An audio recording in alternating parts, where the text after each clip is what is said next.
She helped a homeless beggar in the street. She fed him, sheltered him, took care of him like he was his father or brother. People advised her to let go the homeless man, but she didn't listen.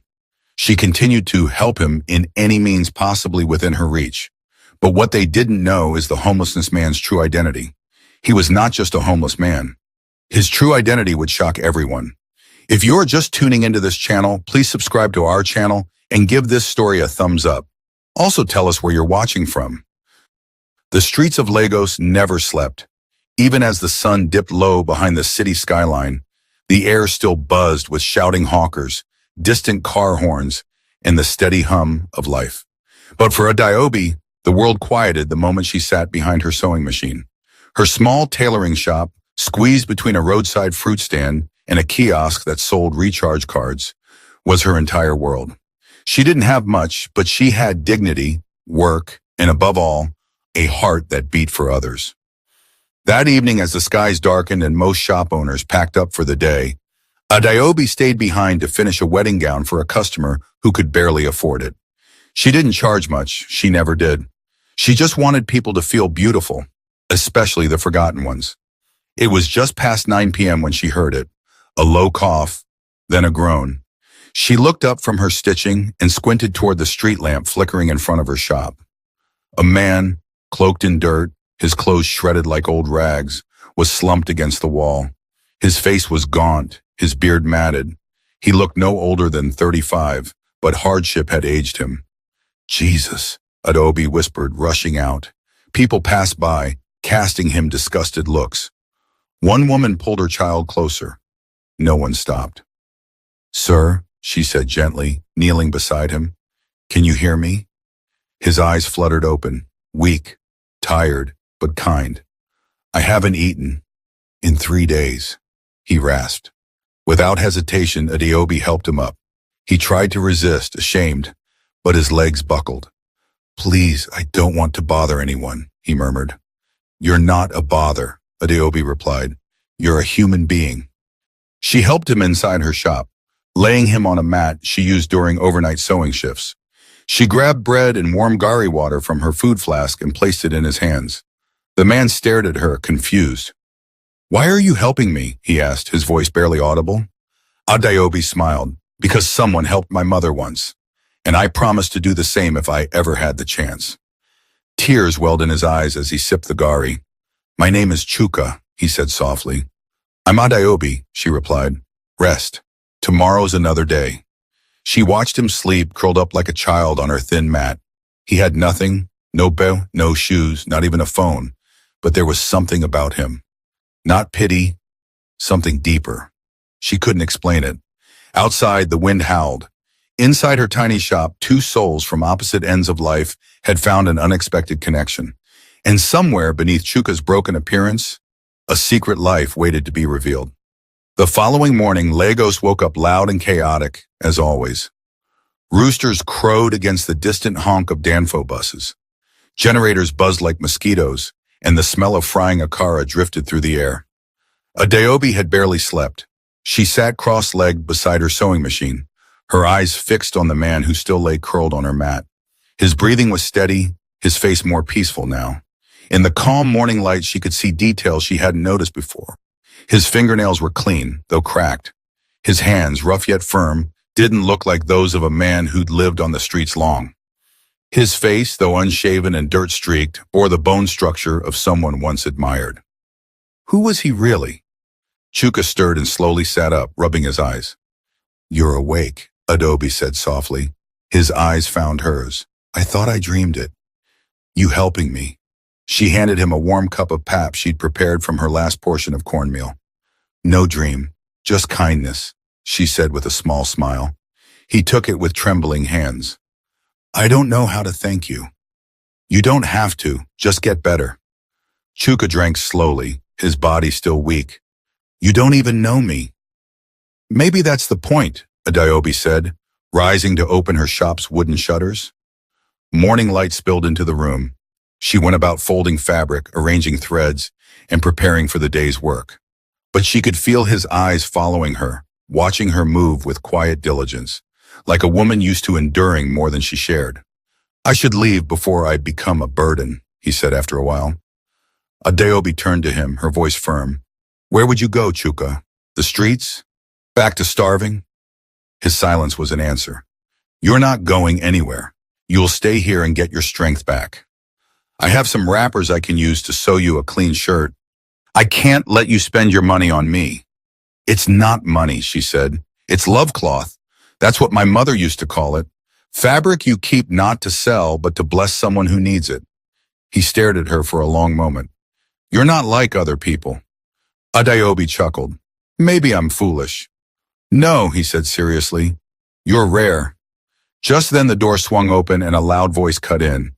Adeobi, you're now running an orphanage? It was Ifoma, Adeobi's childhood friend and the self-declared queen of class in their compound. Her heavily painted lips twisted into a grin as she surveyed Chuka on the mat. Adeobi frowned. He was dying on the road. I helped him. Helped him or harboring him, Ifoma said, folding her arms. Look, I know your heart is pure, but this Lagos no day smile. Be careful.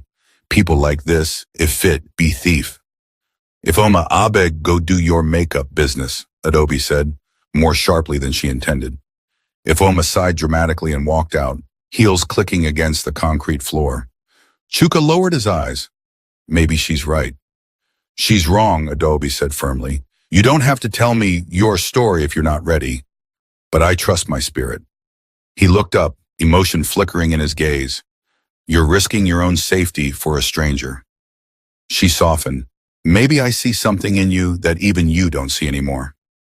That day, she gave him a bucket to bathe, clean clothes she had adjusted, and a spot near the door where he could sit and watch the world go by while she worked. Day after day, Chuka regained strength. He watched her turn down richer clients who disrespected her time. He saw her slip food into the hands of children whose mothers couldn't pay for alterations. He listened as she sang quietly while stitching fabric, humming tunes her late mother had taught her. At night they talked, about little things at first, music, her dreams of opening a bigger boutique, his love for drawing as a boy. But Chuka never spoke of his past. He always changed the subject when she asked where he came from. Still, Adeobi never pushed. She only offered what the world had denied him, dignity. But while she was content giving without condition, Chuka was slowly breaking inside. He hadn't planned to stay this long. He hadn't planned to feel anything. Yet here he was, safe, fed, warm, and captivated by a woman who saw him, not the dirt on his skin. Each time she brought him food or covered him with a wrapper when the evening got cold, a war raged within him. Should he tell her who he really was? Or keep the lie a little longer? She deserved the truth. But she also deserved someone who chose her not just in secret, but in the light. He looked at her across the room as she trimmed a piece of lace under the lamp. She hadn't even noticed her own beauty, how her brows furrowed in concentration, how her hands moved with purpose, how her spirit made the air in that tiny shop feel like a palace. Chuka knew one thing for sure. This woman would change his life, and very soon her world would never be the same again. It was market day in Yaba, and the streets pulsed with the rhythm of Lagos life. Traders called out from behind crowded stalls, their voices rising over the scent of roasted corn and pepper soup. Brightly colored umbrellas covered tables stacked with tomatoes, dried fish, and fabrics in every shade of the rainbow. Adeobi weaved through the case, a basket balanced on her hip and a determination in her step. Chuka walked beside her, a quiet shadow. He looked better now, clean-shaven, with the simple shirt she had sewn him and a pair of sandals she'd convinced a neighbor to donate. He kept his head down, conscious of the stares he drew, but Adeobi walked with her head held high. Why are we here? Chuka asked. I need zippers and thread. Plus you said you hadn't seen the market in daylight. He gave a small, amused smile. It's louder than I imagined. Adobe grinned. This is Lagos. Noise is part of the heartbeat. As they made their way to Mama Ejima's fabric stall, whispers trailed behind them. Some people greeted Adeobi kindly. Others stared at Chuka with suspicion. Still, she greeted everyone with her usual warmth. At the stall, Mama Ejima, a large, boisterous woman with a wrapper tied tightly around her waist, raised her brows when she saw Chuka. Adaobi, who be this one? This is Chuka. He's a friend, she said, choosing her words carefully. Mama Ejima narrowed her eyes. This one looks like street boy. You dey follow beggar now? Adeobi's stomach tightened. He's not a beggar. He's just fallen on hard times. Now so he dey start. You go give him food today. Tomorrow he go steal your shop. Mama Ejima scoffed, shaking her head. You too soft-hearted. I believe in second chances, Adeobi said, keeping her voice steady. Chuka remained quiet, his gaze locked on the ground. The market felt hotter, heavier. Every word Mama Ejima said echoed louder than the last. A few other traders nearby chuckled. I hear say she dey house am, one woman muttered. She done turn tailor to shelter. Adeobi's cheeks burned. Her hands clenched around the thread she had picked up. But then, without warning, Mama Ejima swatted Chuka's arm with a fan. Make it a comot from here before he scare my customers. Chuka flinched. His pride, barely pieced together, shattered all over again. That was it. Enough, Adeobi snapped. The market quieted for a moment. It wasn't like Adeobi to raise her voice. He is a human being, not a stray dog. You insult him because of what? His clothes, his pet? What if God judged us like that? Mama Ejima blinked, taken aback. He has done nothing to you. And even if he had, what happened to compassion? What happened to being our brother's keeper? The nearby crowd murmured, some nodded, others looked away, embarrassed. I don't care what you think, Adeobi continued, her voice trembling with emotion. Chuka is my friend. If that makes me a fool in your eyes, so be it. I'd rather be a fool for kindness than a queen of cruelty. With that, she turned, tossed a few naira notes onto the table for her supplies, and took Chuka's hand. Let's go, she said quietly. They walked away in silence, the crowd parting slowly around them. Chuka didn't say a word until they were far from the market. You didn't have to do that, he said softly. Yes, I did. I've been insulted before, I'm used to it. But you shouldn't be, you deserve better. He stopped walking. Why? She turned to face him. Because you're alive. Because you matter. Isn't that enough? Chuka stared at her, struggling to speak. Her words pierced through years of guardedness, through the walls he had built around himself. No one had defended him like that in a long, long time. Thank you, he said finally, his voice cracking. Adeobi smiled, but her eyes were wet. Don't thank me. Just promise me something. What? Promise me that when life gives you a second chance, you'll take it. He nodded slowly. I will. They continued the walk home, hand in hand, like two people against the tide of judgment and gossip. When they returned to her shop, the sun was already sinking into a golden haze. Adeobi sat at her machine, pretending not to notice Chuka staring at her. But he was. He watched her as if memorizing every movement, every breath. His heart beat faster than it had in years. And deep inside, a question he had been suppressing now shouted at full volume, can she love me, even after she finds out who I really am? The seed of that question planted the fear that maybe her kindness was too pure, too good for the real him. But another part of him, the part being healed by her love, began to hope. The rain fell heavily that Thursday morning, soaking the narrow alleyways of Yaba like the sky itself was weeping. Adeobi sat by her sewing machine, her chin resting on her palm as thunder rolled across the Lagos skyline. There was no light, no fuel for her small generator, and worst of all, no customers. The little money she had made earlier in the week had gone into buying food and medicine for Chuka, who had been coughing persistently the last few days. She didn't regret that choice, but it meant the consequences had arrived at her door. Knock, knock, she sighed. She didn't have to guess who it was. Madam Taylor, a voice bellowed from outside. Abi you donde hide? She opened the wooden door slowly and came face to face with her landlord. Mr. Ojo, a stout, pot-bellied man who chewed bitter cola and wore a permanent scowl. Oga, good morning, she said, forcing politeness. No greet me, he snapped. Where's my money? Adeobi's throat tightened. Sir, please, I've had a rough month. Business has been slow and I've had extra expenses. I just need one more week. Just one. Mr. Ojo narrowed his eyes. You think this place be charity? No, sir. Then pay or pack. I've warned you before. This is the third month you've paid late. One more day, and I'll throw your sewing machine into the gutter.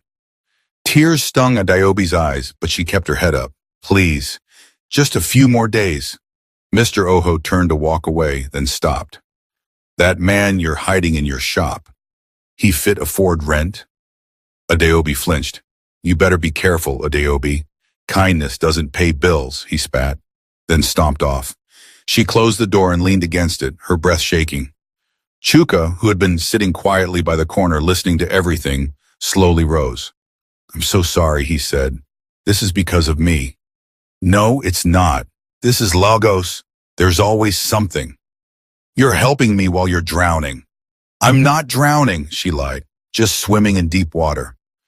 Chuka looked down, fists clenched. You shouldn't have to suffer for helping someone like me. Adobe knelt beside him. You're not a burden. Don't ever think that. If I had to choose between a full purse and helping someone in pain, I'd still choose to help.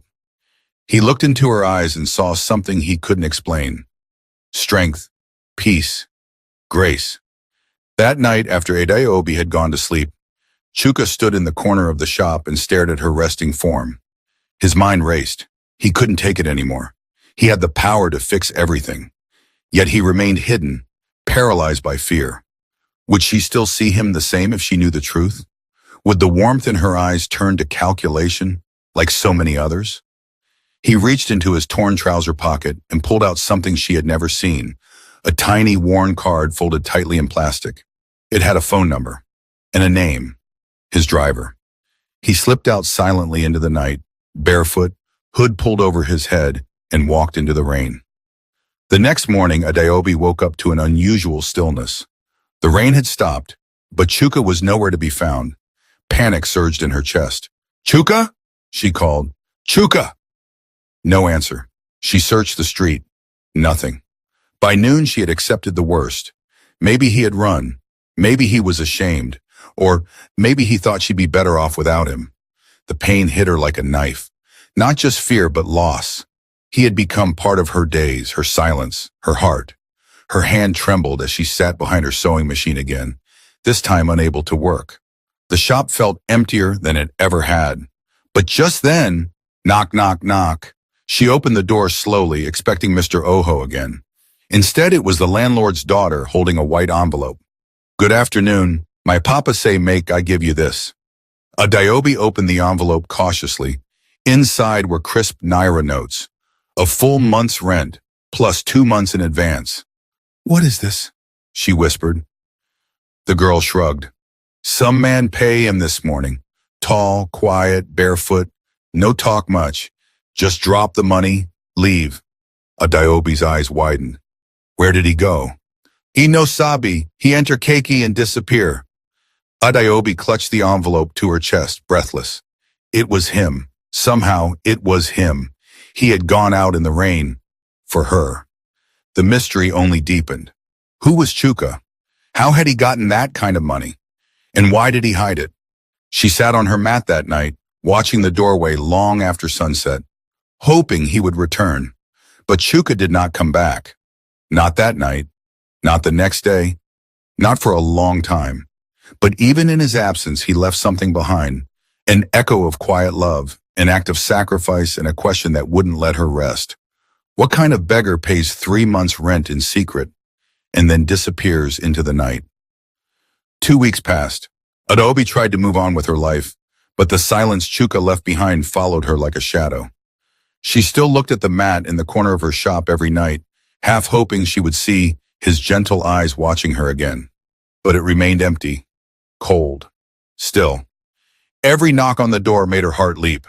Every unfamiliar voice outside raised her hopes. But none of them were him. And yet his presence lingered in the extra rolls of fabric he bought her before vanishing, in the quiet memory of the way he'd folded her wrapper when she fell asleep one evening, in the rent that was somehow still being paid, month after month. Something wasn't right. It wasn't just that he was gone. It was the way he left. Sudden, silent, like a ghost who had unfinished business. Then came the men in suits. It was a bright Wednesday afternoon. Adeobi had just finished stitching a baby dedication gown for a new customer when two black SUVs pulled up in front of her tiny shop. She looked up in confusion as two sharply dressed men stepped out, wearing sunglasses and speaking into earpieces. They didn't belong in Yaba. They didn't belong anywhere near this dusty stretch of road. People turned and stared. The taller of the two men approached her. "Good afternoon, Fam," he said formally. "You are Miss Adeobi, correct?" She stood slowly. "Yes. Can I help you?" "We're looking for someone. He goes by the name Chuka. Medium build, around 5'11", short hair, usually keeps a beard. Would have been staying with you a few weeks ago." Her blood went cold. "Who are you?" "We work for a private security firm. We were contracted by a client to locate a missing person. Our CEO. He vanished around the same time you described." "Your CEO," she echoed. "Yes, ma'am. His name is Mr. Chuka Ndubuisi." Adeobi's breath caught in her throat. "That can't be. He told me he was just a beggar. Homeless." The men exchanged a look. "He's far from homeless. He's the owner of one of the most powerful tech startups in Africa. Billionaire, though he hates the term. Very private. He disappeared after declining an arranged engagement. Family's been searching everywhere, until a private investigator tracked some movement to this location." Adeobi's legs weakened. She sat down slowly on her wooden stool. I had no idea," she whispered. The second man stepped forward, voice gentler. "You're not in any trouble. In fact, you may have saved his life. But if he contacts you again, please tell him we're looking for him. His mother is ill. His board is panicking. The media thinks he's in Europe." Adeobi nodded numbly. "Okay." The men handed her a sleek, embossed business card and left as quickly as they had come, their cars disappearing into the street's dust. She sat there, dazed. Chuka, a billionaire? She looked around her shop, the thin curtains, the patched table, the cracked floor tiles.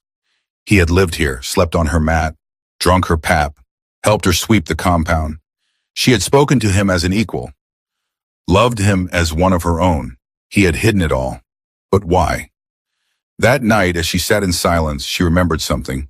A neighbor, Mama Nkechi, had once said something strange. "I swear that man looks familiar," she had said after seeing Chuka pass by. "I see him before, maybe for television." At the time, Adeobi had laughed it off. Now, it haunted her. She pulled out an old Nokia phone with shaky hands and typed Chuka Ndubuisi into the browser. The connection was slow, the images blurry, but one photo loaded. Her heart stopped. There he was, in a tailored blue suit, standing beside a woman in a gala dress, smiling in front of a banner that read Africa Rising Tech Awards. It was him, clean-cut, confident, unrecognizable, and yet still him. She stared at the screen until the light faded, her mind racing. Everything began to make sense. His quiet dignity, his strong hands, his intelligent eyes, the way he watched people, observed them, the mysterious way he disappeared, the envelope full of rent money. He had been testing the world, hiding in plain sight, and for some reason he chose her. But a dark thought crept into her mind. Was it all a game to him? Had she just been an experiment? A curiosity? A tale to tell over wine to his wealthy friends? She bit her lip, tears filling her eyes. "No," she whispered. "He wasn't pretending. Not with me." She remembered the way he defended her during that rainy day when a man tried to snatch her bag, the way he cried quietly after she gave him clean clothes, the way his voice trembled when he thanked her. That wasn't the voice of a billionaire playing poor. That was the voice of a man, broken, searching. But now one thing was certain. The Chuka she loved was not a beggar. He was a man with a past, a man with power. And now that his world had found its way to her doorstep, everything was about to change. The days turned to weeks. Chuka didn't return. Adobe stopped counting after the first month, but his absence pressed on her like an invisible hand. He had become part of her small world, and now that he was gone, everything around her felt muted.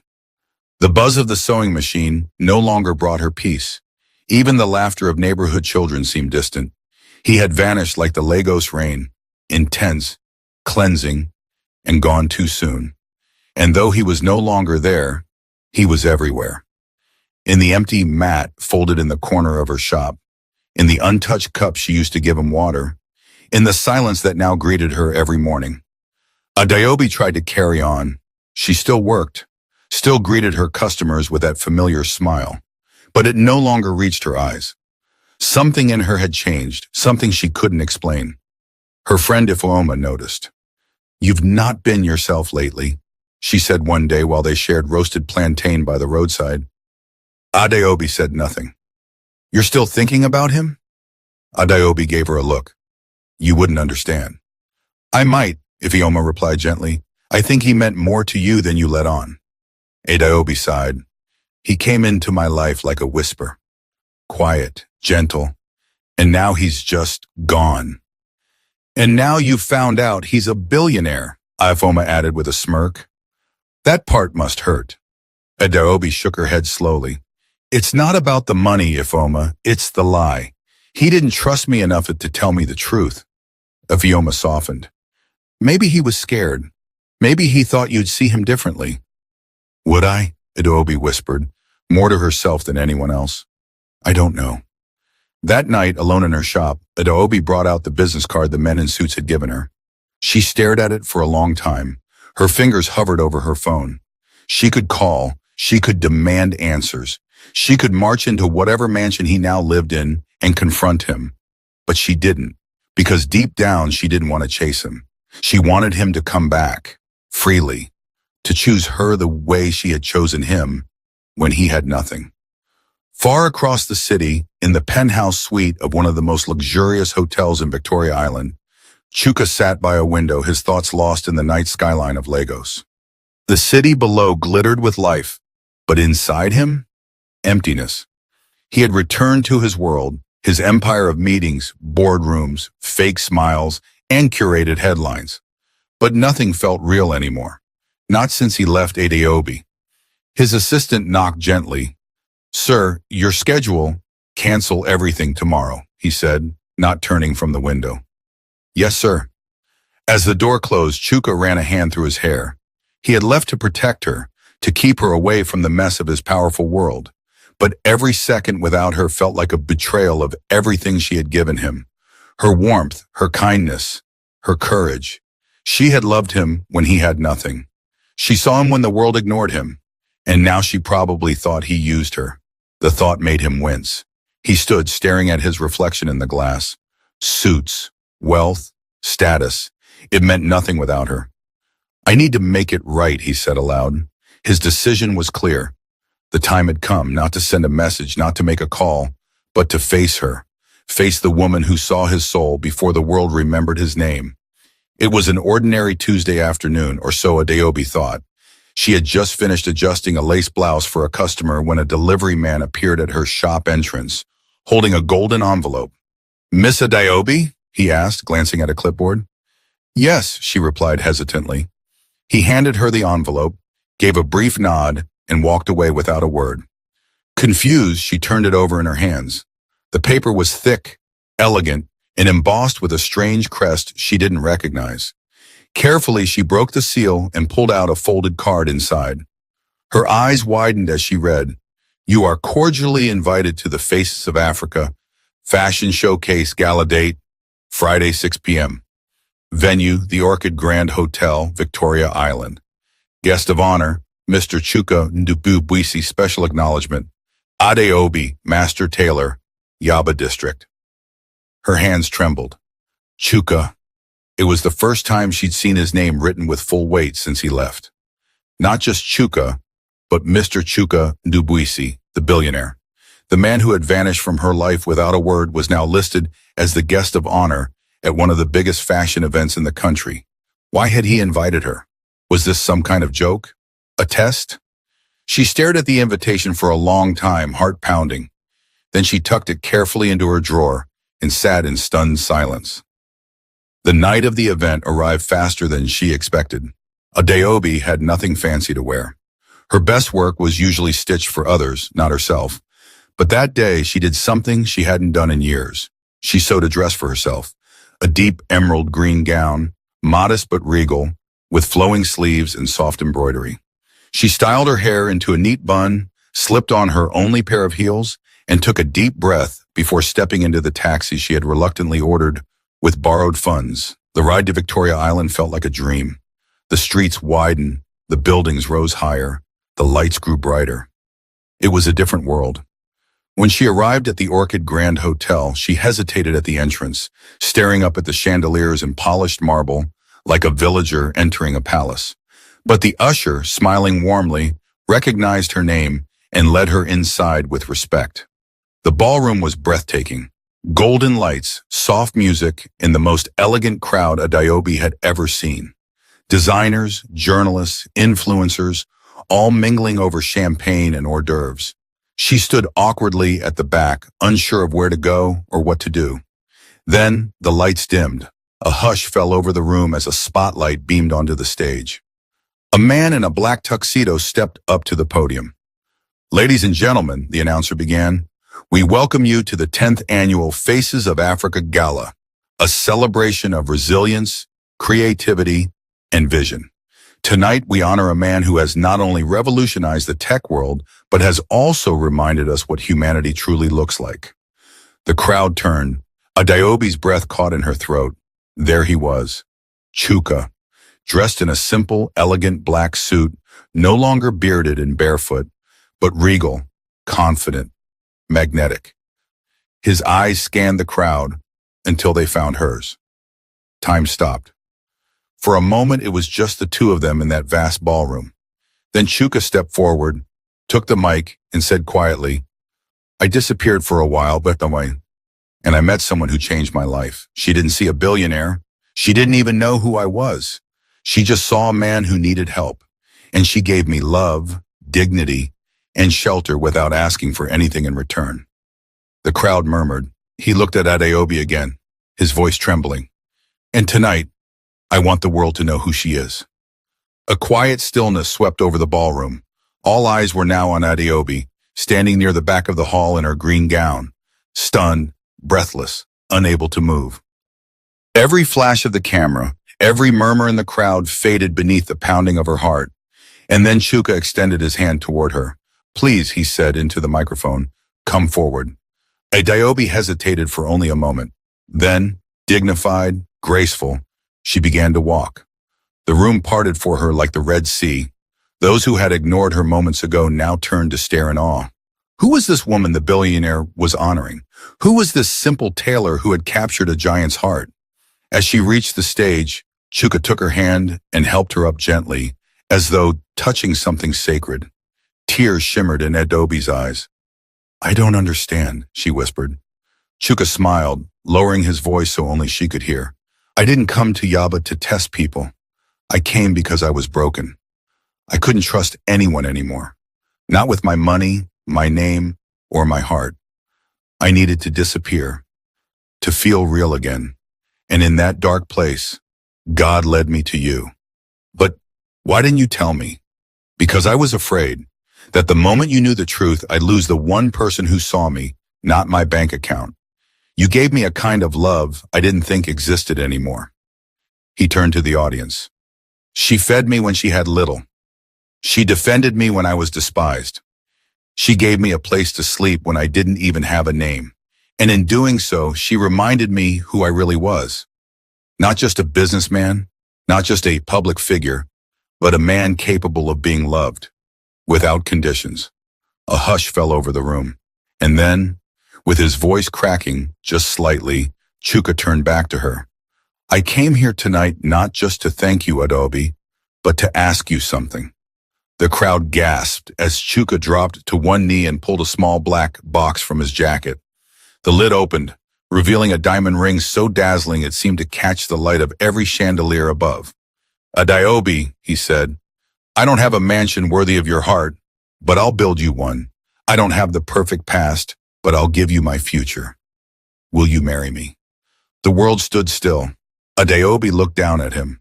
The man who had once slept on her mat coughed through the night with fever and disappeared with her heart in his hand.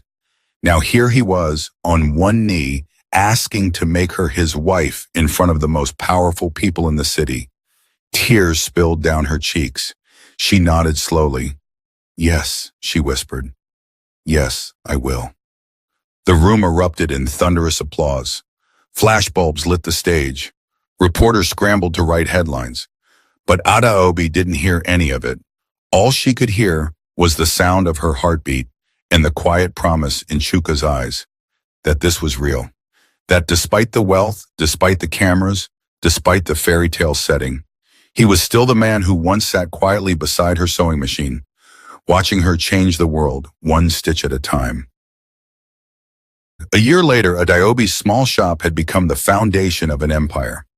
With Chuka's support, but her own name at the front, she launched the Adaobi Hope Collection, training young women from the streets of Lagos in tailoring and design.